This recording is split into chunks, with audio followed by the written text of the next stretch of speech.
Vivimos en un momento en el que las cuestiones relacionadas con la historia y el pasado están ganando protagonismo en los debates y en los espacios públicos, tanto físicos como virtuales, y en este sentido el Máster Universitario en Historia y Memoria de la Universidad Pública de Navarra tiene el reto de formar profesionales con una sólida formación científica sobre estas cuestiones.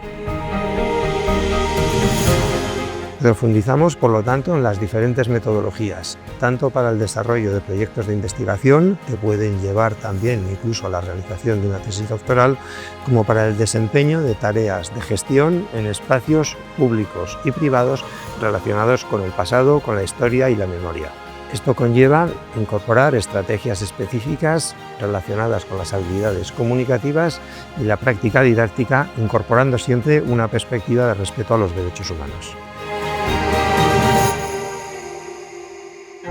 Cuando los estudiantes del Máster Universitario de Historia y Memoria de la UNA finalicen sus estudios, estarán capacitados para trabajar en dos áreas. Por un lado, la gestión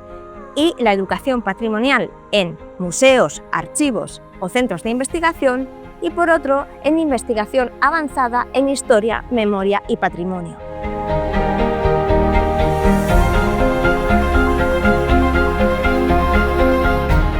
Además, quienes realicen el doble máster conjunto con el máster universitario en profesorado de educación secundaria obtendrán habilitación profesional para la docencia en la enseñanza secundaria.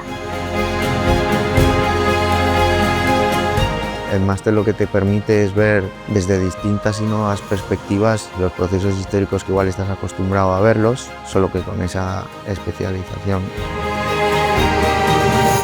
Yo creo que es un paso más en lo que es el grado, porque en el grado sí que te dejan caer distintos temas, distintas cuestiones, debates, pero el máster sirve más como para dar un pasito más y profundizar en esos temas. Te abre las puertas a emprender lo que es una carrera académica, centrarte en una investigación, pero luego es verdad que sí que te ofrece otro tipo de posibilidades como trabajar con la memoria, los usos públicos de la misma, el tratamiento de datos, los archivos, que son salidas que no son tan convencionales de lo que se espera de lo que es estudiar una carrera de historia.